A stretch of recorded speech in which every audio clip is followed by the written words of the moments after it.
Let's read this question. We are told that 𝐑𝐂𝐌 Limited has issued 10,000 shillings par value, 10-year bond with a coupon rate of 12% per annum. The bond is currently trading at 830 shillings and is callable at shilling 10,500 after 5 years. Required yield to maturity and then yield to call. So here in this question, examiner wanted us to compute or to get the yield to maturity and yield to call. And remember yield to maturity is part of the formula of getting the KD, the cost of debenture. Once you compute the KD, we subject to tax. That is our KD. Once we subject to the YTM and then we subject to tax, that is our what? That is our cost of debt. Now in this case, examiner just wanted us to compute the YTM or yield to maturity. So keep on yield to maturity.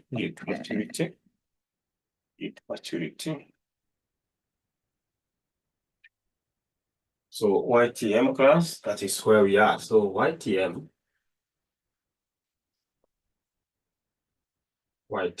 that is yield to maturity. Tuseme inapatianwa na interest plus 1 over n par value minus market value divided by a half par value plus market value. If you remember, that is the formula of getting YTM. Now in this case, class, we have everything. What is the rate of interest? What is the interest rate here in our case? Somebody, very fast. Our rate is no. Hapana, Walter tuelewane. When we now subject to tax, hiyo sasa inakuwa nini?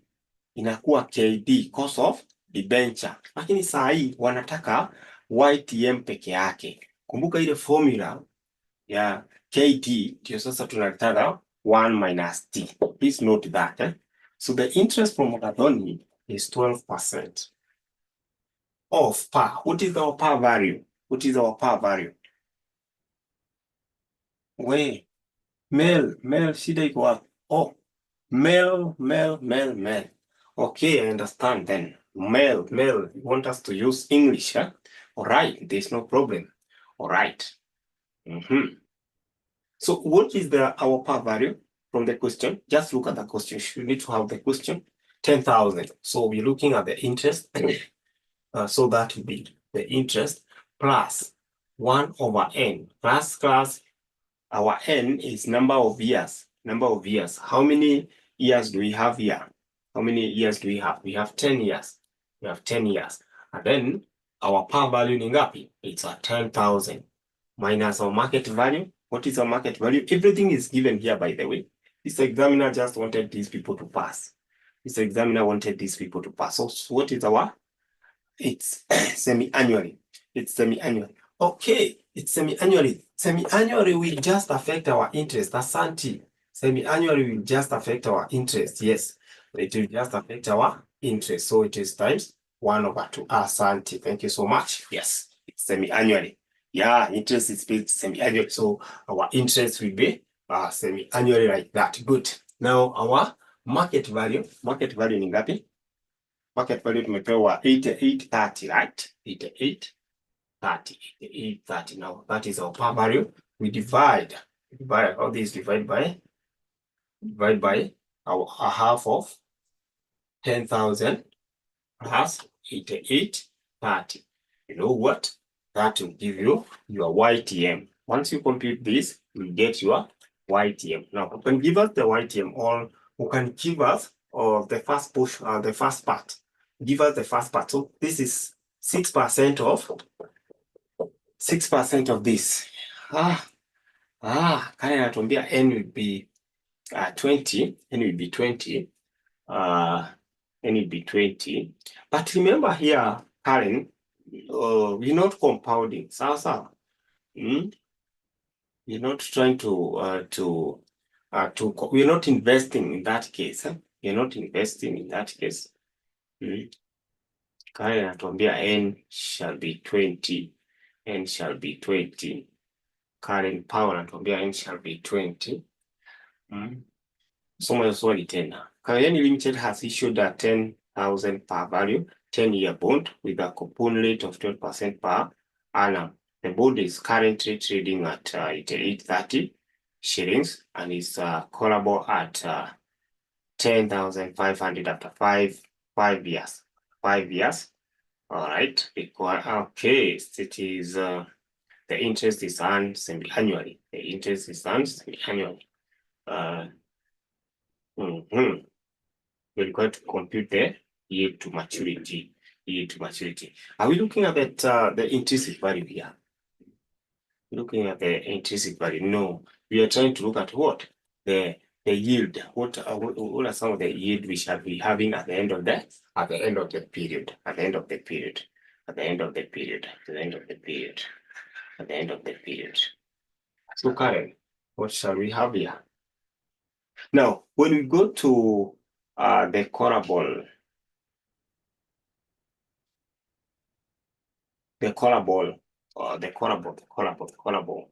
period,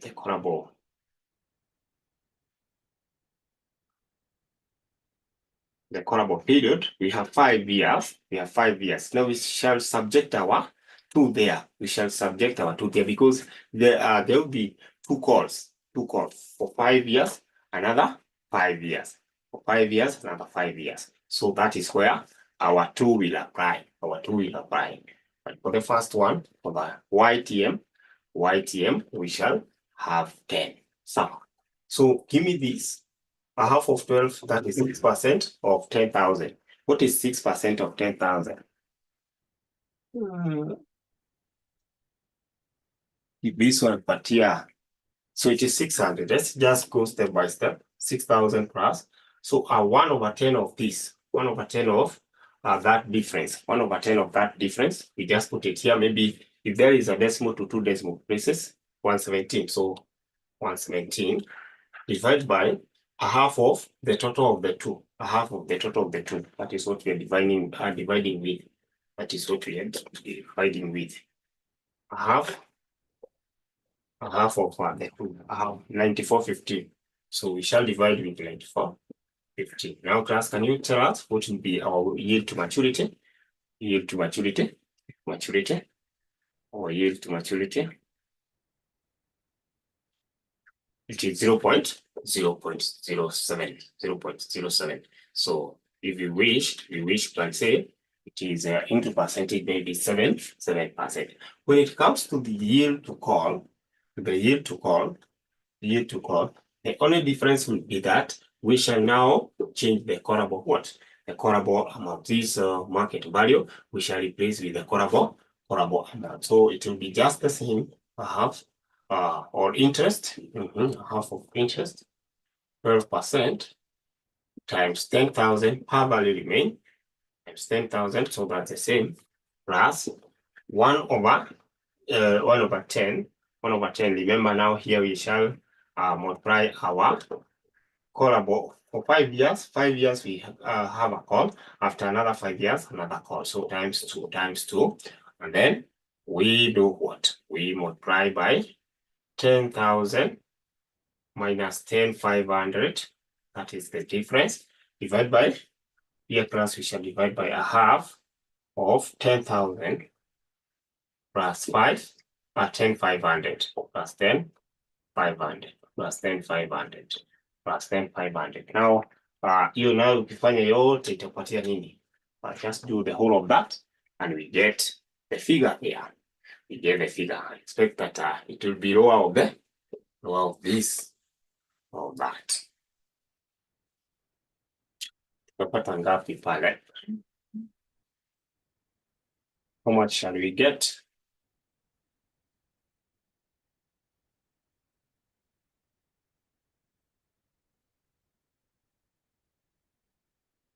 How much? Fanye tu yote. Patia hiyo.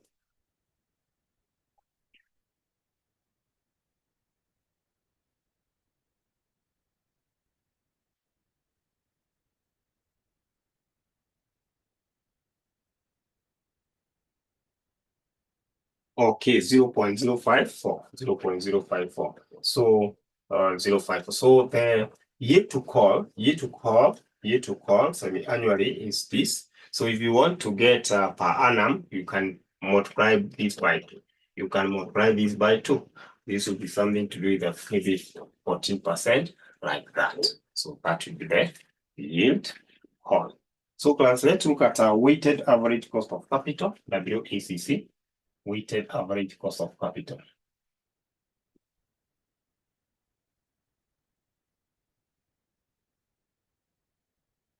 Weighted average cost of capital.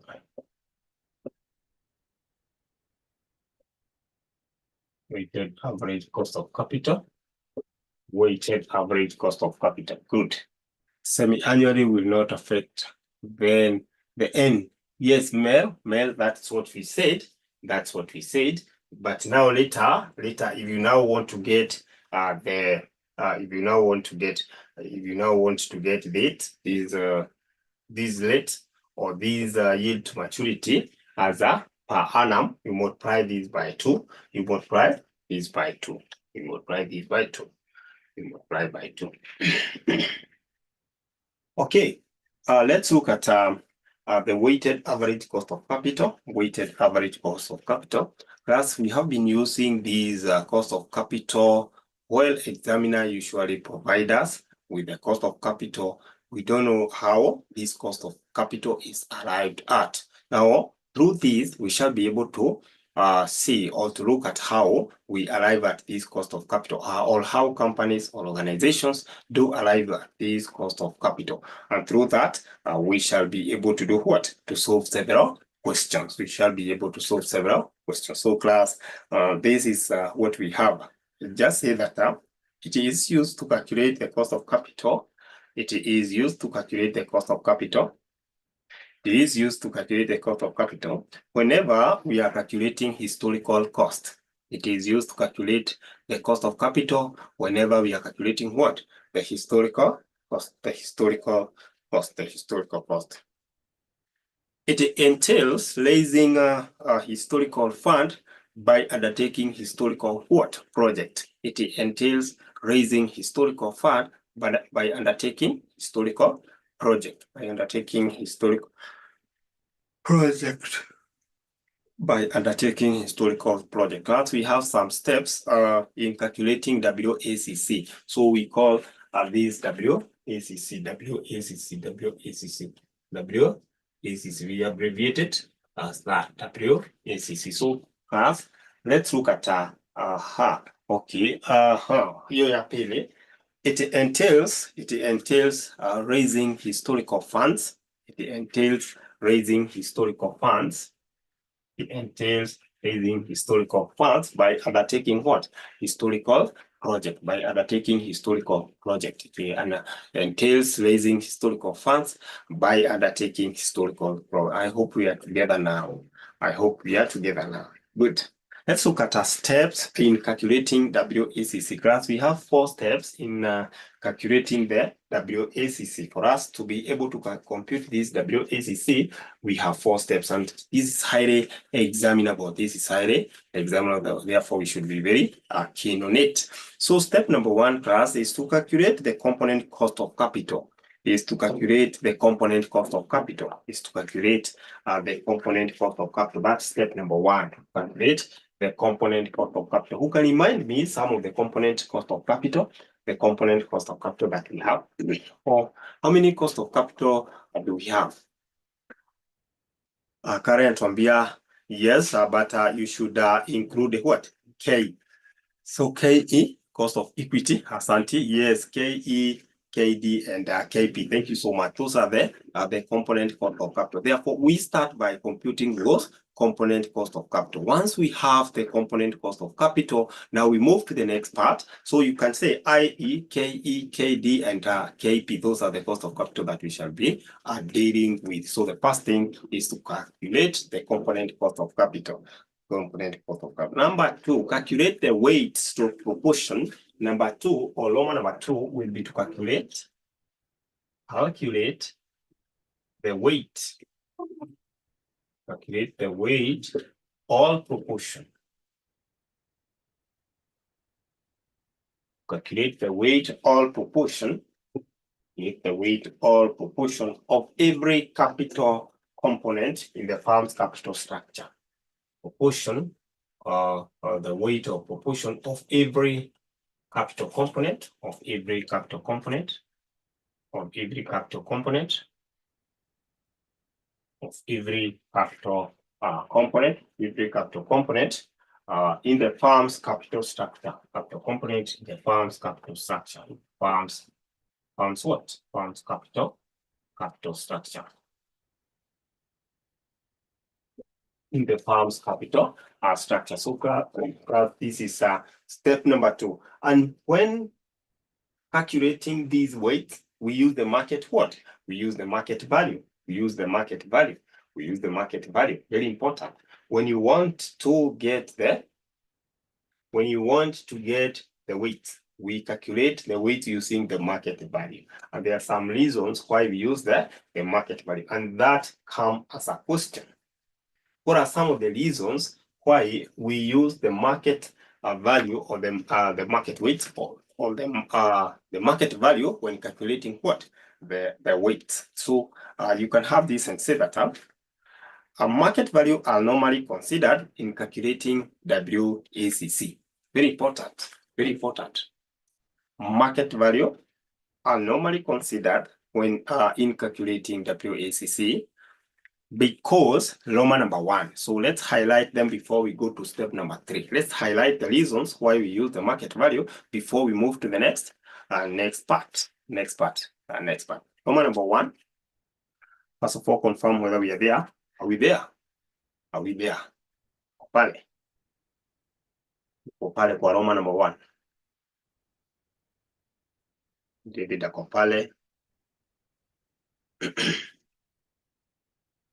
Roman number 1. Good. All right. Now, Roman number 1, why we use the market value is that investors acquire their investments at market rates. Investors acquire their investment at market rates. Hence, to review such investment, we require market value. The moment investors are acquiring the investments, they acquire them at the market rate. Therefore, if you want to review such investment, what do? You use the market value. That's the first reason why we use the market value. And this question, examiner sometimes may bring it in exam. Number two. Ya kwanza tumesema investors acquire their investment at market rate. Investors acquire their investment at market rate. Hence, to review such investment, we require market values. Number 2, assets used as collateral to obtain financing are always valued at the market rate. Assets used as collateral to obtain financing, are always valued at the market what? At the market rate. For example, you want to borrow some cash. You want to borrow some cash from the financing institutions, and this cash ikuwe mingi kidogo. This cash ikuwe mingi kidogo. For example, we say you're borrowing 10 million or maybe 50 million from that institution. So there is that collateral, all the security that you go with. They first of all have to value that collateral. Yes, you've come with your title deed. What is the value of this title deed? Where is this land located? What is the cost of this land? If we say we are selling this land, how is the value of the land? Is it more than the 50K or less than 50 million or less than the 50 million? Therefore, they need to value that collateral before they sign the contract of giving you what? Giving you loan. So we say that the assets used as collateral to obtain financing are always valued at market rate. So assets are valued at market rate. Number three, the optimal values are always historical values. Hence, it will be more realistic to use market value. The optimal values are always historical values, and hence it will be more realistic to use the market value. We are saying that the optimal values the optimal values are always historical. The optimal values are always historical. So we are looking at what has happened in the company. What has happened in the company. So it's historical values. Hence, it will be more realistic to use market value. It will be more realistic to use market value. So class, those are some of the reasons why we use the market value. And for this, please note, under that, I think you can write the formula of getting the weight or the formula of getting the proportion. If I talk of the weight, if I talk of the proportion, one the same thing. So down there, just write the formula and say that up. To get the proportion stroke the weight is given by value of share divided by the par value times the market value. See that? That will be the formula to help you compute what? And it is very important. That formula is very important. So weight, if you want to get the weight of proportion, the first thing you get the. So we shall be having the value of shares divided by the par value cost of the component times the market value. You see, this formula will help you to get the total what? To get the total value of that component or that source of income of that source, the total component of that source. If you're dealing with the ordinary share, you get the total value of that component. Once you get the total value of that component, you add to the other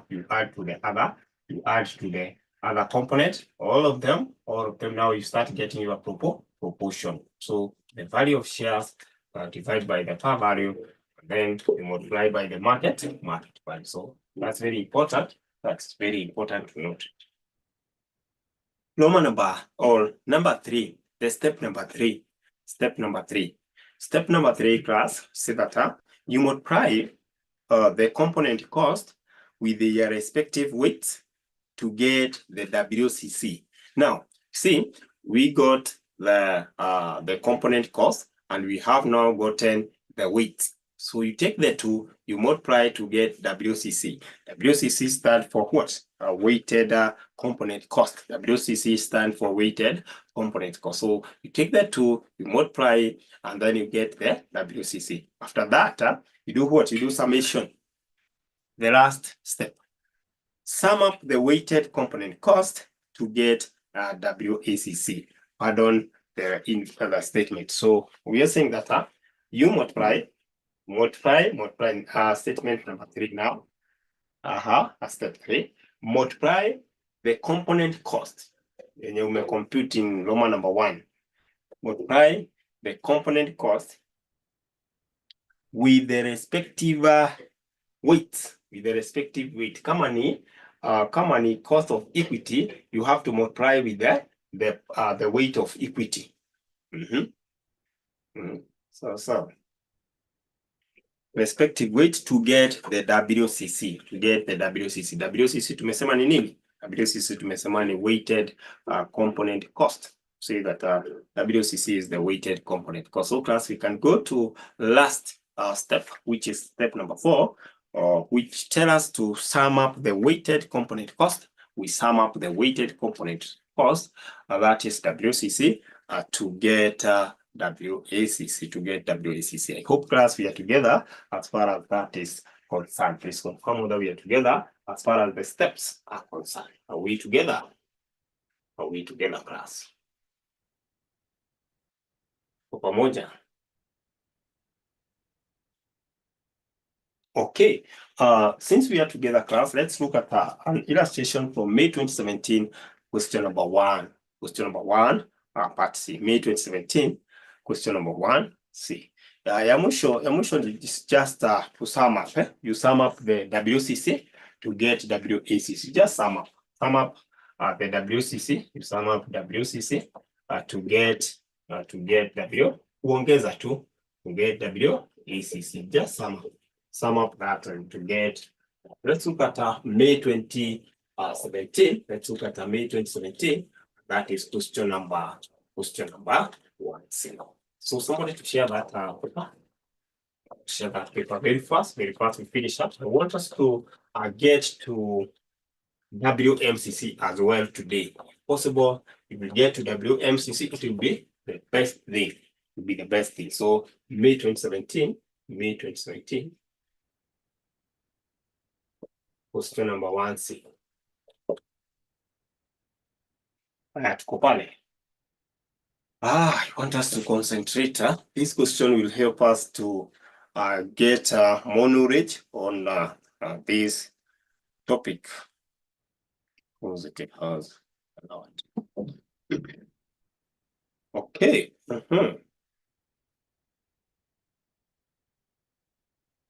Some people were not able to join the class. I don't know why. Oh. No.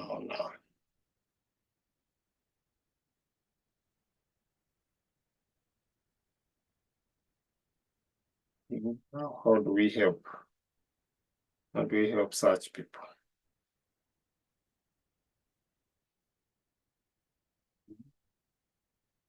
Okay, somebody to share the question. So already this is Raquel. Raquel ameshare swali pale. So class, I hope you're able to download that question. Hope you're able to download that question. I hope you're able to download that question.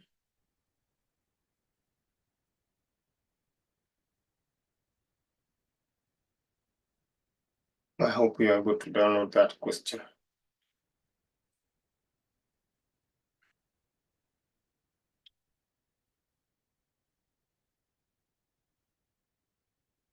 So I want us now to read the question. I want us to read that question.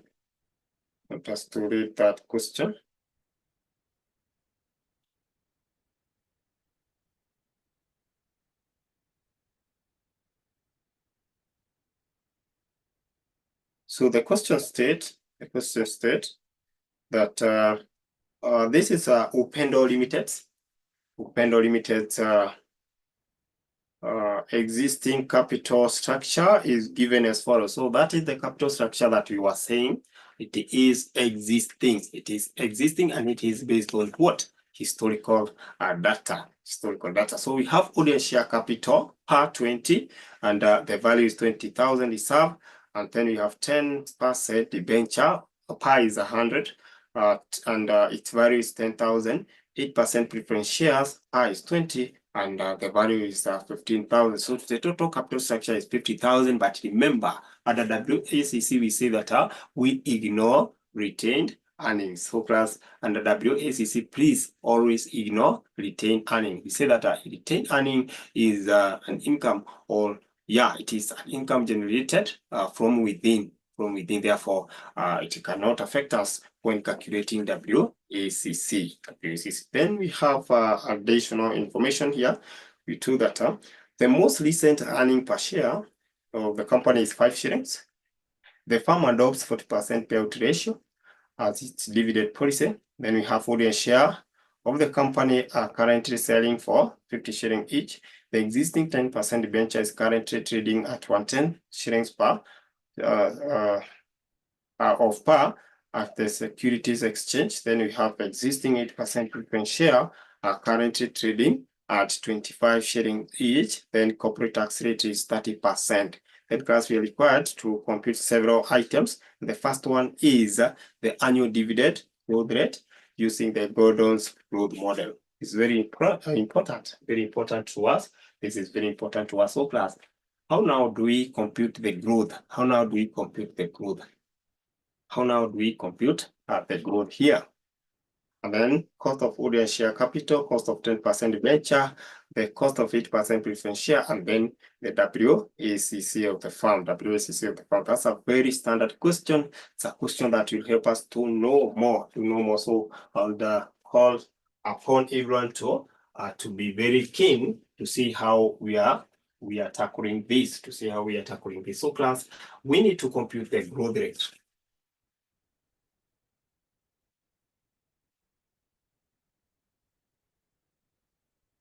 This is Roman number 1. So class, for us to use the Gordon model to compute the growth rate, we need to appreciate the fact that growth can be given by B times R, where, very important, where B stands for ROE.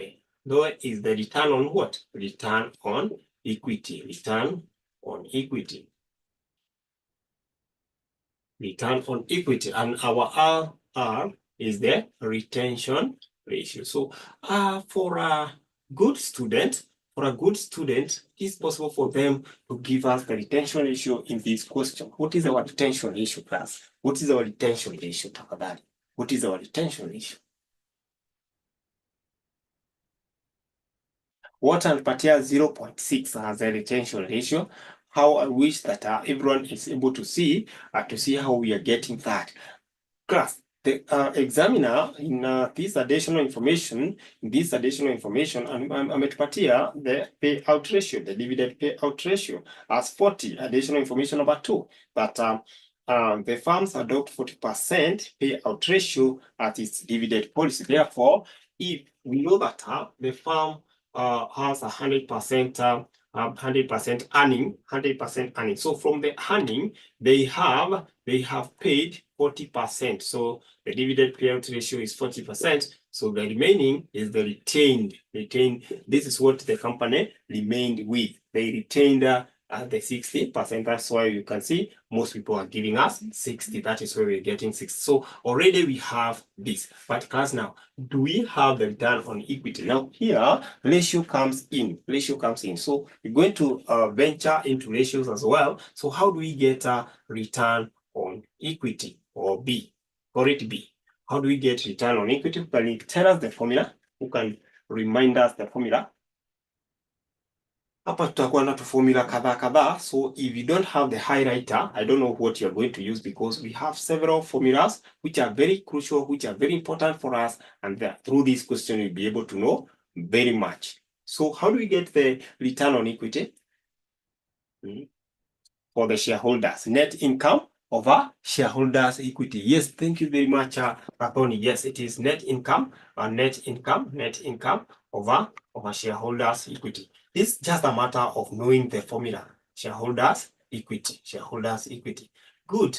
Thank you so much. So that takes me to the next level, where I want to know, how do I get net income? Class, another formula arises. Net income. How do I get net income now?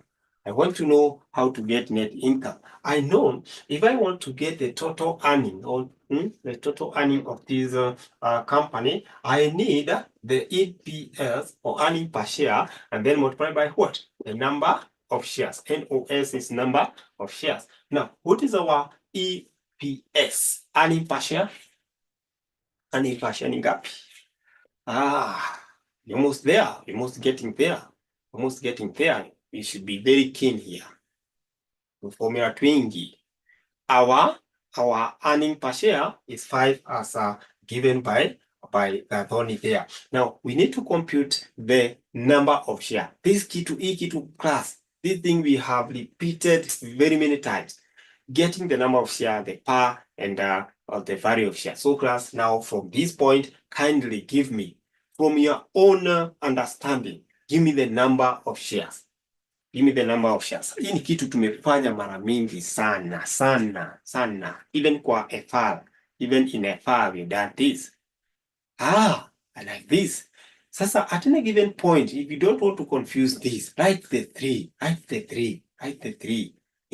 Value of share, number of share, and then par. Ask yourself, how do we get value of share? How do we get the value of share? How do we get the value of share? How do we get number of share? Thank you for appreciating the fact that you are taking the value of share, dividing by the par, and that's why you're getting 1,000. So our number of share is 1,000. So with that, we are able to get our net income as 5,000. I'm done, because I know that I'm now able to get my ROE, my return on equity, which will be given by 5,000 divided by what? What is our shareholders' equity?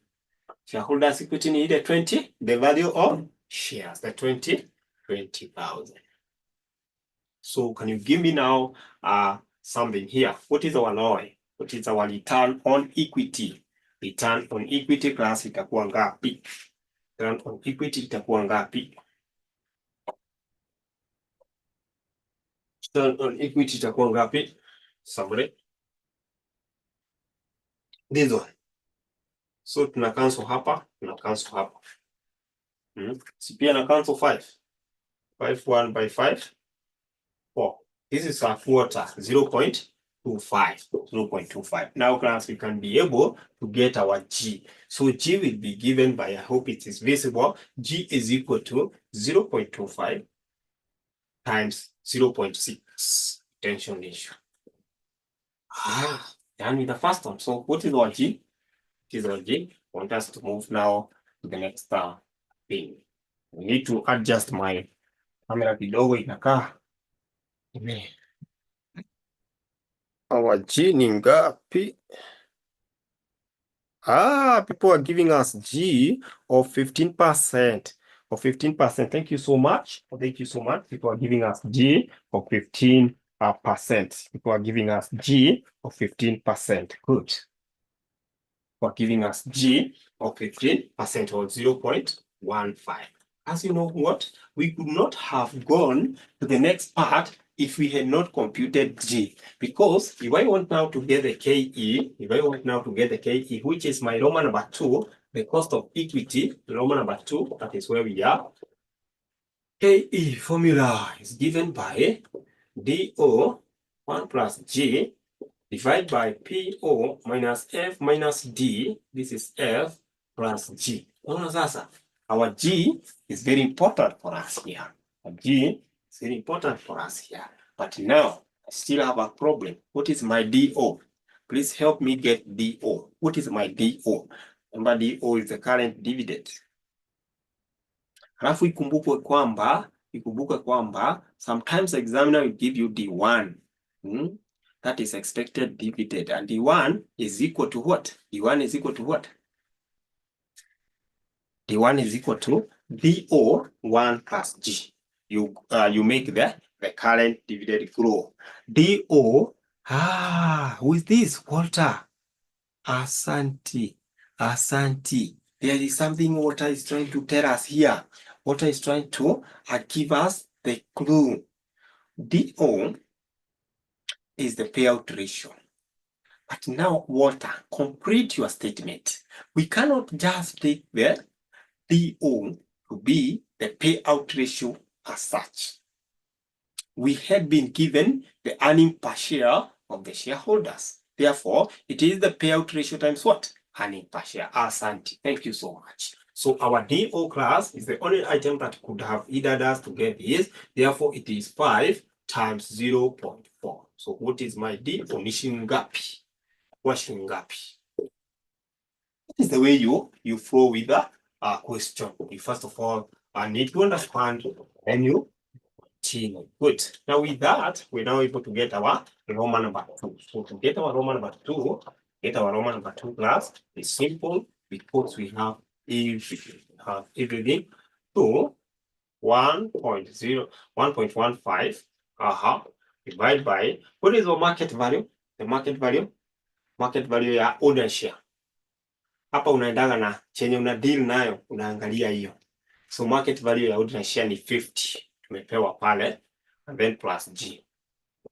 I'm done with this. So somebody can give me this. Somebody to give me the KE. Sasa tutakuwa tumepata component cost ya kwanza. Component cost ya kwanza, tupate hiyo. Usonge, pate ya kwanza. Usonge. Naenda vizuri. Chapa hiyo. 0.196.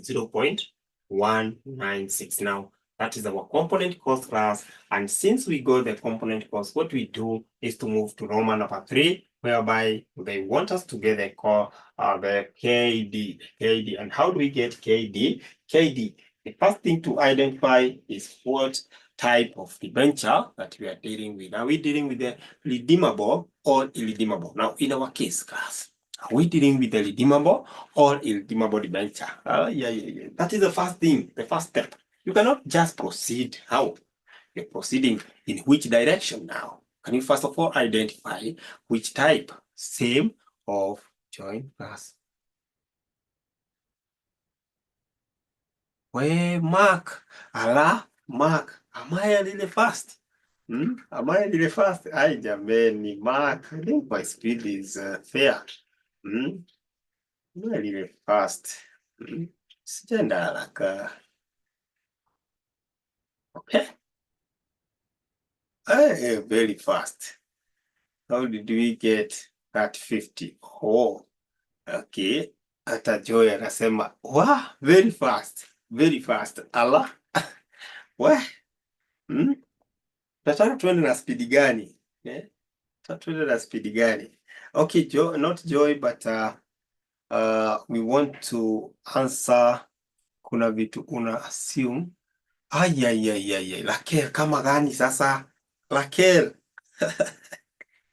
Hey, jameni. We. Raquel, just mention. You mention. Ay. Mark, boy.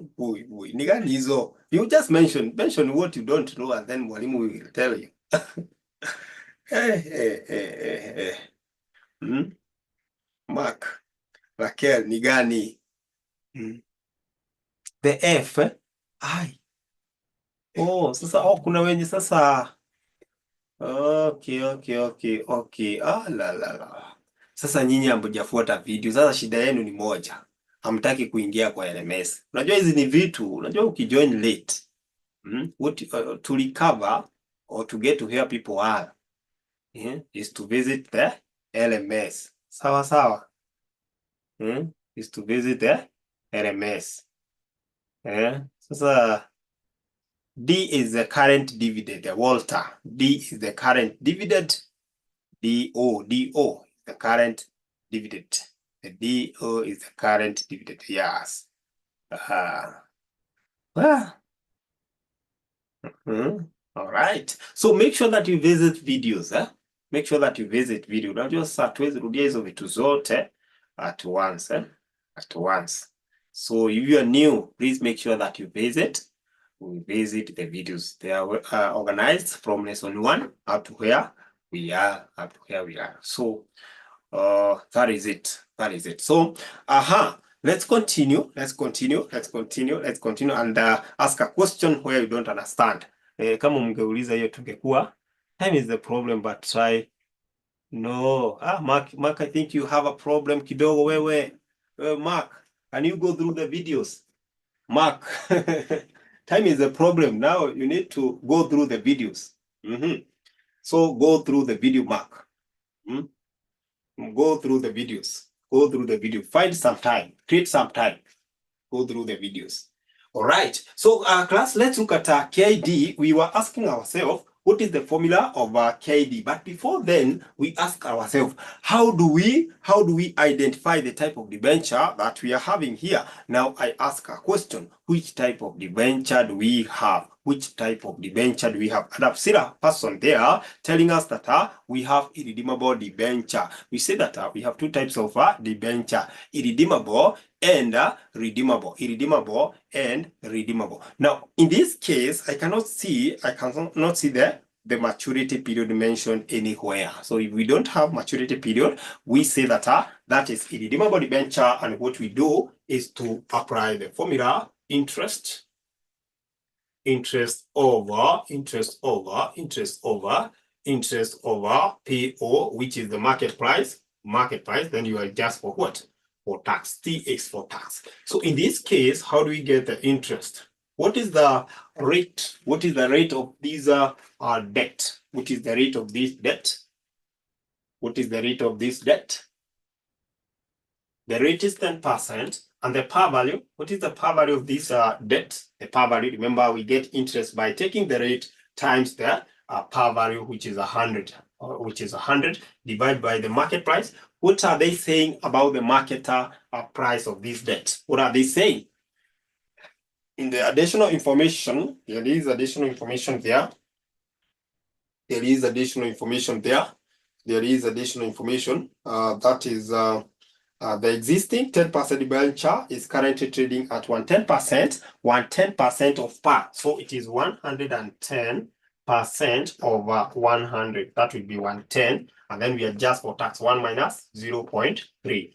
T represent tax. So in this case, I'll be having 10 over 110 times 0.7. Najua kuna wenye hajajua nimetoa wapi 0.7. I've just taken 1 minus 0.3. 1 minus 0.3, or yes, that is it. You give me now the KD. Once I get the KD class, I move direct to the KP, cost of preference share. So people are giving me 0.064, 0.064. That is what we have as well. KD, that is the cost of debenture that we are having here. So we move to the next one, which is Roman number 4, and this is cost of preference share. Cost of preference share.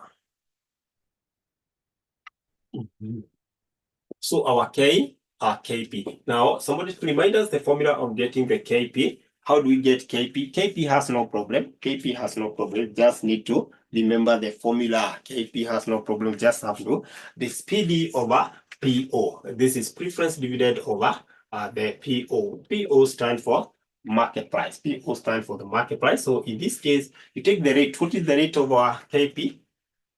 Rate. Remember tunataka preference dividend na tunachukua rate times par. Rate is 8%, 8% times par. Par value ni ngapi? Par value ni ngapi? Par value ni ngapi? 20. Par value is 20. We divide by the market value. Na utakuwa sawa. Market value ni ngapi? Market value ni ngapi? 25. So what will be our KP? So that we move to the next part of getting the proportion of the weight of these component costs. Itakuwa ngapi? A matter of division 0.64 or 6.4%. 0.64 or 6.4%. I'd like to know whether we are together up to that point. And if you have a question, ask. Are we together up to that point? Are we together up to that point? Are we together? Good to see that now, Kyle, we are together. That's very good. It's very good. Are we together? And if you have a question, you ask. Mark, we are together. Good. All right. Now, class, let's move to the next part. We get the proportion or the weight. So proportion or the weights. Proportion or the weight. So in this case now, we can have the sources. And we start with the ordinary shares. Ordinary shares in this case. Then we have the way they were following each other. So we can have the debenture. Can have debenture and preference what? Preference shares. Sasa nikwambia kwamba in this case, if you even want to get the weight, there's this formula that I need to put in mind. So I need to take the value of our shares. But in most cases, remember, what am I finding? If I take the value of share, divide by par value, hiyo nitakuwa nimetafuta nini? Value of share, divide by the par value, hiyo itakuwa nini? Number of shares. No. So in most cases, or in some cases, examiner will give you direct number of shares. Sawa. So akupatia number of share, you just have to take that number of share divided by the market or multiply by the market value. That is what you're doing. But in our case here, this formula apply. So let's apply that. What is the value of share of ordinary share? 20,000. Divide by par was 20. Market value is 50. Sawa. Unapata something. Tuende kwa ingine, debenture. What is the value of debenture? Value of debenture? 10,000. Value.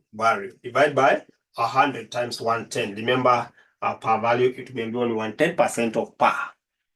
So know these terms. Then preference share value ni 15k, sio? Pa ni 20, market ni 25. So tunapata total ya hizi and then we get the proportion. Ya kwanza itapata ngapi? Audience share ni ngapi? Audience share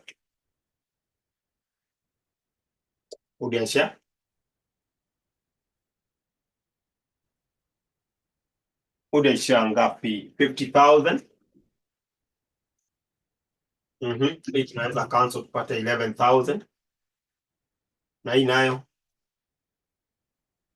ya mwisho, pata ya mwisho 18,750. We get 18,750 and then give me the totals, the total. Sasa structure ya hii kampuni, it's worth this. Financed by this. Equity 50,000. Debenture 11,000. Preference share 18,750. But now we need to get the proportion. What is the fraction over audience share in this company? What is the fraction over debenture in this company? So it is a fraction of the whole. So 79. So the whole is 79,750. So can you give me let's use decimal point. Weight ndizo hizi sasa. Weight ndizo hizi. Weight ya kwanza itakuwa ngapi? Weight ya kwanza itakuwa ngapi? So it will be 50,000 divided by the whole to 2 decimal places. Hapo hivyo ndivyo unafanya. 50,000 divided by a whole. That is the proportion. 63. Twende kwa ya pili. 11,000 divided by a whole. That is weight of that security. Weight of that item. Ya pili 0. Ya tatu 0.14 and the last one is 0. Ngapi?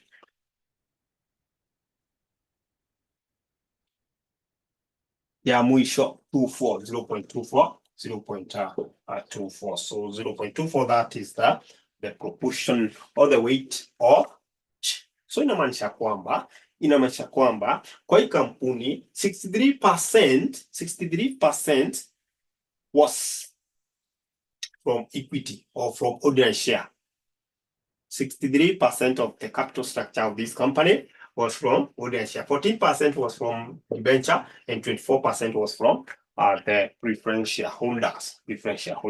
Plus, are we together, Lily? Are we really together? Are we getting?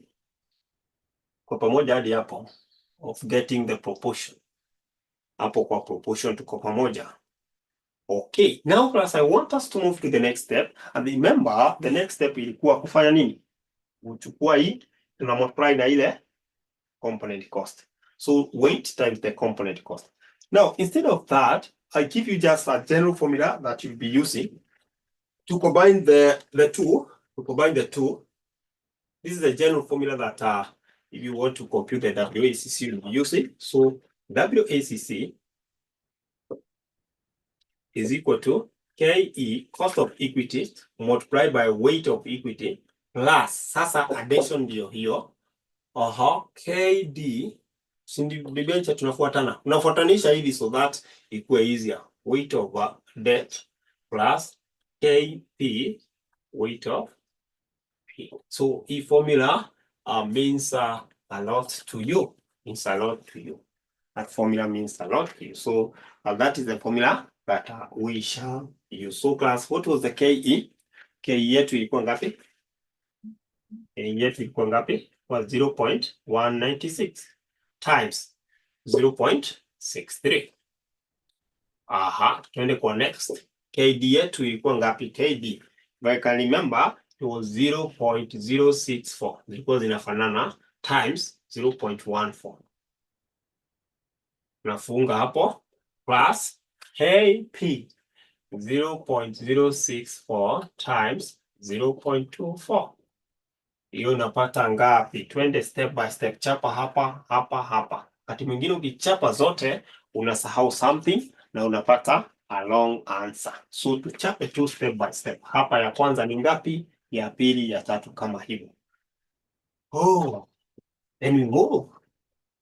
So class, can you give me the first one? What will be the first one here now? Be the first one here. Ya kwanza. Iko na multiply ya kwanza. Patia ya kwanza 0.123. 0.123. 0.12348. Somebody give me the four decimal places. Okay. Plus ya pili. Ya pili. Tuende na hizo four decimal places ni sawa. Inayo ya kwanza tumeenda 5. Ina shida. Bora pale mwisho tutapata the same thing. Ya pili ni ngapi hapa? Hapo. 0.00896. 0.00896. Class, nipatie ya mwisho, the last one but not the least, and then get the total. Get the total. Ya mwisho 1536. Haya. Sasa nipatie tu total. Total ni ngapi? Total ni ngapi? To four decimal places.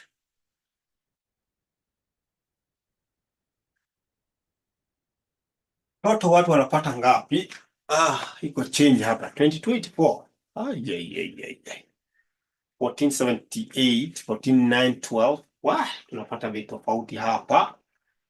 tofauti hapa. I don't know why. So let's wait for several individuals to give the year. 1478 starting getting popularity. Yeah, make sure that you look at what you have. To four decimal places, 0.1478. This will be translated to what? 14.78%. So class, you know what?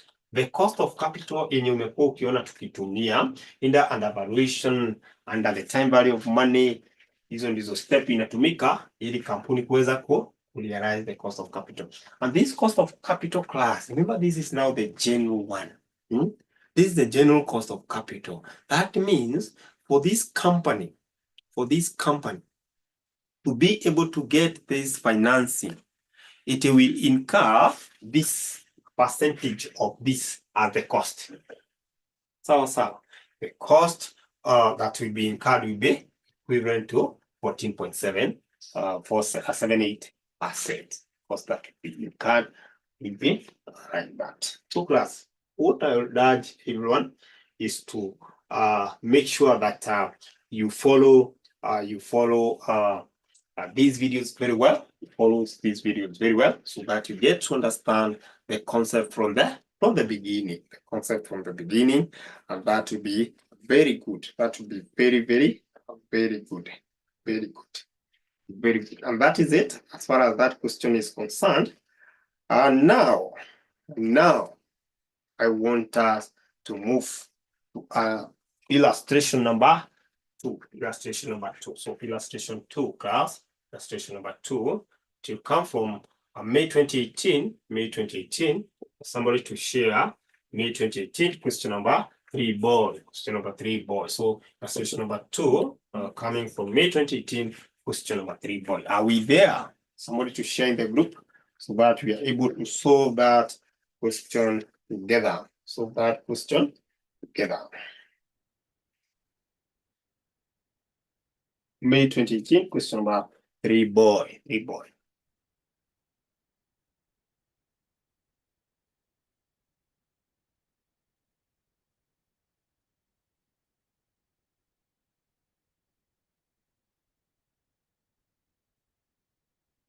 I hope everyone have the link to the past paper. The link to the past paper. Najua nazo.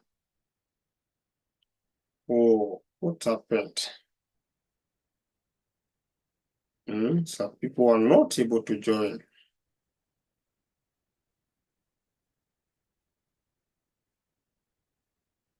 What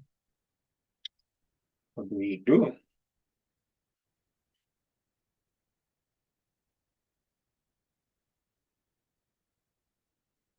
Okay, what do we do then?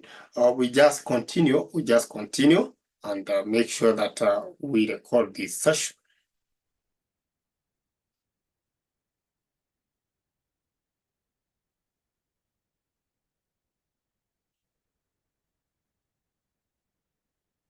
So we're looking at May 2018, and the link to the past paper is in the group description.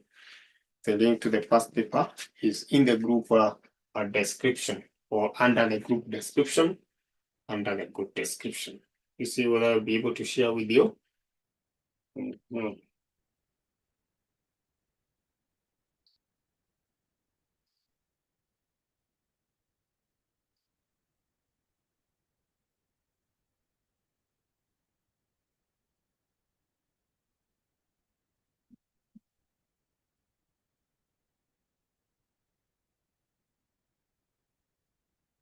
You see that it will be question number 3, boy.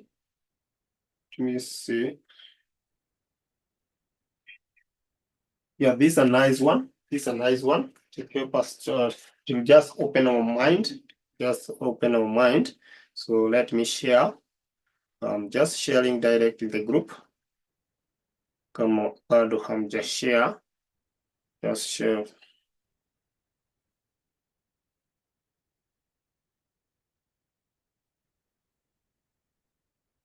Okay, all right, right. There the question. That is the question. Is the question. Let's look at these question 3, boy.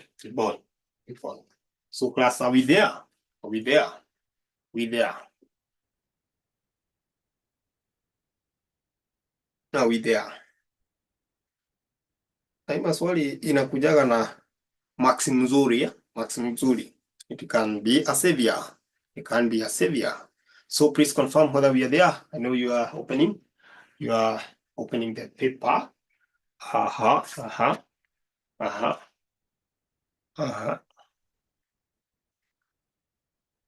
Tuko pale kweli, tuko pale kweli. I want us to be on the same page. I want us to be on the same page, Tuko pale kweli. Once I get 3 confirmation, we just move to that 2. 3 confirmation enough to represent the tip. Thank you so much. We move. All right. This is 𝐸𝐴 Limited. 𝐸𝐴 Limited has the following capital structure. We told 3 million fully paid audience shares. The value was 30 million. Retained earning to corner 20 million. 1 million 10% preference share. Then we have 6% venture. Part 150, and value is 30,000. Additional information class. We are told that the current market price per share is 30. Current market price per share. Hiyo inalingana na nini? Inalingana na audience share. So that is the market price of audience share. The expected dividend per share in the following year is 1.2. The average growth rate of earning dividend has been maintained at 10% over the last 10 years. So growth rate tumepewa. The trend is expected to remain the same in the foreseeable future. Then the debentures are trading at 110 shillings at the securities exchange or market. The debenture matures in 100 years. This is very good, very interesting. Then we are told the preference share were issued 4 years ago, and they are still trading at face value. And the corporate tax rate is 30%, and the examiner wanted you to compute the weighted average cost of capital. Because if you look at this question and the previous question, this question our examiner want you to remember several things, but the examiner did not even list for you those things. The examiner did not list for you those things. But through what we have studied, or what we have learned, is that we are able, first of all, to come up with a procedure, or follow the steps of computing the WACC. Now, in this case class, where do we start? Where do we start? When do we start class? Tunaanza wapi? Somebody. Where do we start?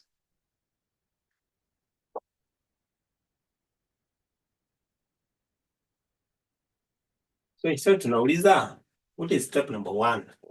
Hiyo ndio tunauliza. What is step number 1? Step number 1. We calculate the component cost. Asante. That's what we shall do. What you guys are telling us is what we shall do. Question number 1. 3C.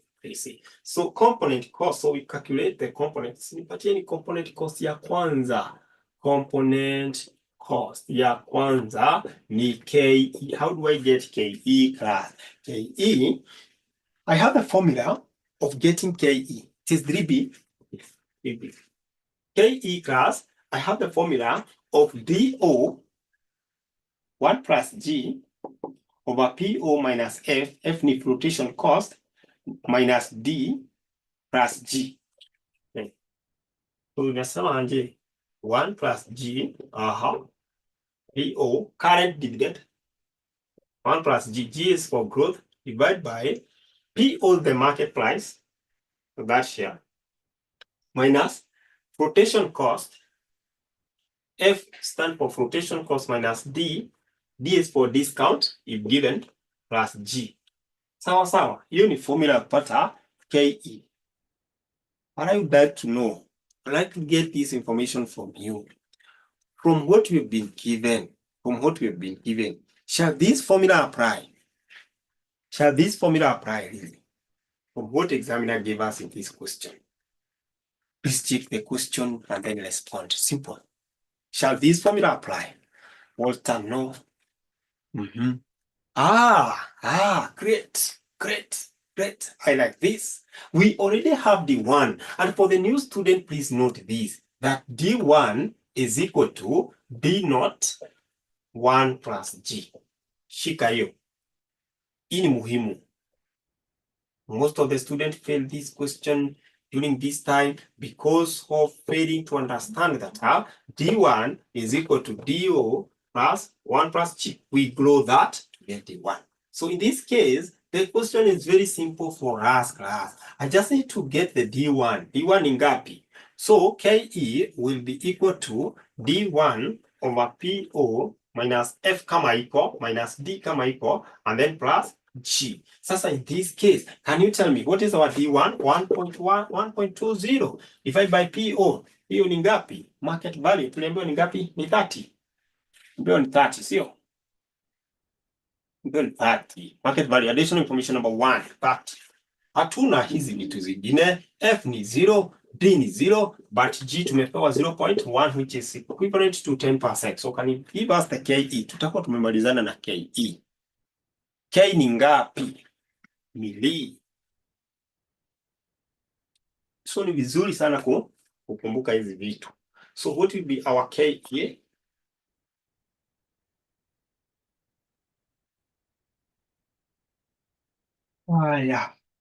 Papewa 0.14.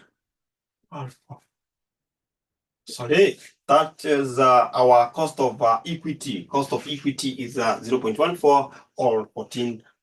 Then plus we move to Roman number 2, get the cost of, let's see. Tunaweza angalia venye structure imepangwa, tuende na hiyo. So already tumetafuta KE ya equity. Tuende retain earning ignore. Tuende kwa 1 million 10% preference share. Sasa hapa ndio mambo ilikuwa iko tu change kidogo. 1 million 10% preference share. Then you look at information related to that. Wanasema nini kuhusu preference share? Iko additional information namba ngapi? Let me look at it. Number 6. The preference share were issued 4 years ago and they are still trading at face value. Sasa nataka uangalie vizuri class. Whatever examiner gave us in regard to the preference share. Whatever examiner gave us in regard to preference share. What didn't he give us? Nini hakutupatia? What were we not given? And we need it. The par value. Ametupatia number of ordinary share na ametupatia value of share. Not ordinary share but preference share na ametupatia the value. Sasa alitaka tujitafutie par. Very important. Alitaka tutafute par. So the par will be given by par value is equal to the value of shares divided by the number of shares. That will be equal to value ni ngapi? Value ya hii kitu ilikuwa ngapi kwani? Value ya hii kitu ilikuwa ngapi? Value ya preference share ilikuwa ngapi? Tulipewa 20,000. 20,000. Alafu tume-eliminate 3 zeros. Divide by what? 1,000. So pa ya hii ni 20. Na unajua namna gani class? Kama ungepata hii, ingekuwa ngumu hata kuendelea hapo mbele. Ingekuwa ngumu hata kuendelea hapo mbele because there are some of the things examiner atuambia kwamba tutumie. So in this case now we can get our KP. So KP will be given by preference dividend over PO. Inakuwa rahisi hivyo. So the rate tuko nayo. Rate walipatia. Rate ni ngapi? Well, 10%. So hii ni 10% of par, which is 20, and then market value tumeambiwa kwamba hii kitu hai kuchange, ilikuwa inatumika 20. So hapo mambo ilikuwa moto on 0.1. That's how we together as far as that is concerned. Pamoja. Tumeelewa hapo? Have you understood? Nataka tuende kwa KD, but before then please confirm whether we are together. Aya, sawa. Najua hapa kwa 20 ndio bado, hapa kwa 20 ya chini ndio Mel bado Mel has not understood hapo kwa 20. So Mel, can you look at additional information number 6. The preference shares were issued 4 years ago and they are still trading at face value. To say what we said under the valuation topic, say that par value, nominal value, face value is the same. We stand for the same thing. So we stand for the same thing. So they are telling us that there was no change. These shares were trading at 20, which is the par value. So there was not change. That's why we have used that. Preference dividend, take the rate times what? Times par. Always note that. Mel, I hope we are together. Mel, you're getting 10. Where did we get number of shares? Okay, number of shares. Good question here. So you look at where we have the structure. We have been told 1 million, 10% preference share with a value of 20 million. Sasa hiyo 1 million ndio number of share. This is who? Mupa. That is the 1 million is the number of shares. Are we together, Mupa? Umeelewana? Are we together? 1 million. So we've just eliminated 3 zeros because already, ukiangalia on the side of the value of share, we have eliminated 3 zero. 3 zero are truncated. We have truncated 3 zero. Tumeondoa 0 tatu. Thank you so much for understanding. Let's now move on to getting the KD. Remember, those are the three component costs that we have here. So let's get the KD. And before then, class, can you tell me, are we dealing with the redeemable or irredeemable debenture? KD, ili nijue kwamba, am I going to use which formula? Redeemable or irredeemable? Are we dealing with the redeemable or irredeemable? It is redeemable. It has maturity period. Thank you so much. Yes, examiner proceeded and told us that these bonds, these debenture, have maturity period under additional information number. Additional information number 5. The debenture mature in 100 years period. Debenture mature in 100 years period. So class, this is simple because I know it is YTM and then I adjust 1 minus T. So my YTM will be given by interest plus 1 over N. Par value minus market value. I divide by a half over the summation of the par value plus market value. And then I do what? Adjust for tax. So class, I want you to guide me and I want you to help me get the interest. What's the rate of debenture? Rate of debenture ni gapi? Unajua tunatafutaga par value. Tunatafutaga interest on par. So the rate is, people are giving me 6%. So I just have to put 6% of par. What is the par value? par value ni ngapi? Alitupatia hapo. Hiyo ndio par value tulikuwa tumepewa already. 150. Plus 1/100 years. Hiyo ni n. Par value mmeniambia ni 150. Market value ni ngapi ya debenture? Hii vitu bwana ni direct jameni. Once you understand the formula, it becomes very easy. What is our market value? Tumalizane na hii stuff. It is 110. People giving us 110 divided by a half of the summation. A half of the summation, the two, 150 plus 110, and then we adjust for tax 1 minus 0.3. So class, this will be very simple for us. So can we get 6% of 150? Tupate numerator hapo. Si tunaweza pata hii numerator. Ama to avoid confusion, please give me the interest kwanza. Give me the interest kwanza. Itakuwa rahisi kwangu. Interest ni ngapi? 9. Interest napewa 9 plus nipatie hapa. Usiuze huku kwanza. Hii tutaguza after tumedivide. Yeah, asante sana. Asante sana. Thank you so much. Thank you so much. So give me now this 150 minus this, that is 40. So 1/100 of 40 ngapi? 1/100 of 40, 0.4. So kanakuwa kadogo hivyo, 0.4 divide by hapa a half of the summation of the two. Hiyo itakuwa kitu kama 260. A half ni ngapi? Ni 130. Or 260, 130, si ndio? That and then to multiply na 0.7. So tuko na kitu inakaa hivi, 9.4 divided by 130. Tuko na kitu inakaa 9.4 divided by 130 times 0.7. Sasa tunapata nini? Tunapata nini sasa? Kisha chapa hivyo. Takaga step by step so that we don't complicate things. 0.051. That is it. 5.1%. That is our KD. That is our KD focus. I want you to give me the proportions. I don't know what is the time. 6:40. Yeah. You guys, you can give me the proportions of these. Start the proportion of code and share. From your end, please give me the proportions.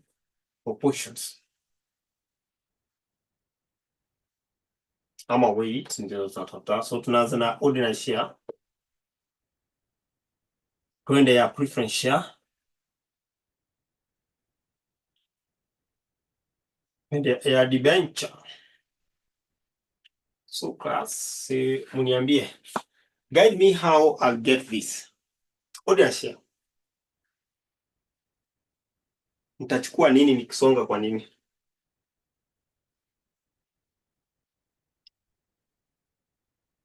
Nitachukua 3 million times 30,000. Hiyo ni water. That is according to water.